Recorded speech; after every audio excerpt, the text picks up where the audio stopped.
2 Chronicles, chapter 26.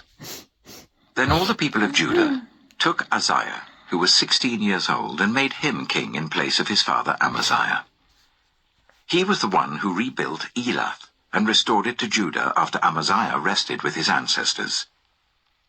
Uzziah was 16 years old when he became king, and he reigned in Jerusalem for 52 years.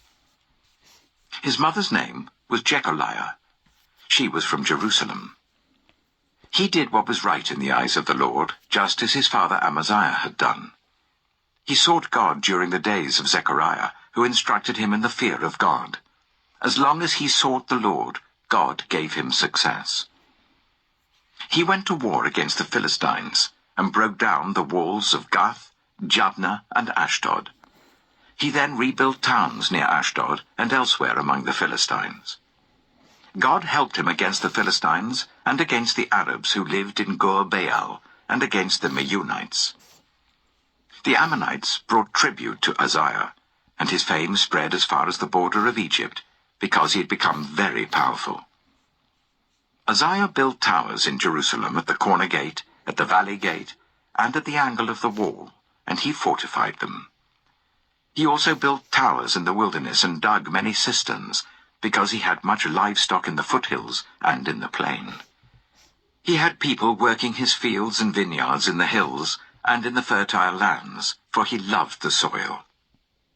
Uzziah had a well-trained army, ready to go out by divisions according to their numbers, as mustered by Jeiel, the secretary, and Maaseiah, the officer, under the direction of Hananiah, one of the royal officials. The total number of family leaders over the fighting men was 2,600. Under their command was an army of 307,500 men trained for war, a powerful force to support the king against his enemies.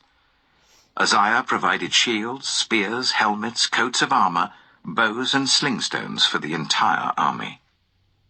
In Jerusalem, he made devices invented for use on the towers and on the corner defenses, so that soldiers could shoot arrows and hurl large stones from the walls. His fame spread far and wide, for he was greatly helped until he became powerful. But after Uzziah became powerful, his pride led to his downfall.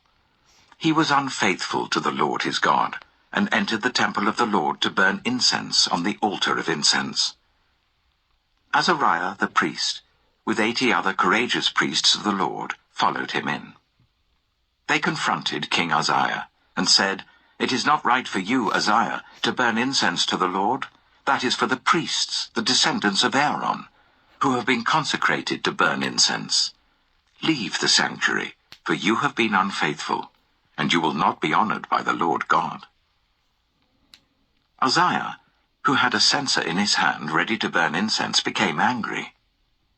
While he was raging at the priests in their presence, before the incense altar in the Lord's temple, leprosy broke out on his forehead.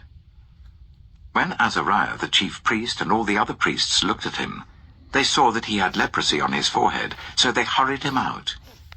Indeed, he himself was eager to leave, because the Lord had afflicted him. King Uzziah had leprosy until the day he died. He lived in a separate house, leprous and excluded from the temple of the Lord. Jotham his son had charge of the palace and governed the people of the land. The other events of Uzziah's reign from beginning to end are recorded by the prophet Isaiah, son of Amoz. Uzziah rested with his ancestors and was buried near them in a cemetery that belonged to the kings, for people said he had leprosy. And Jotham his son succeeded him as king.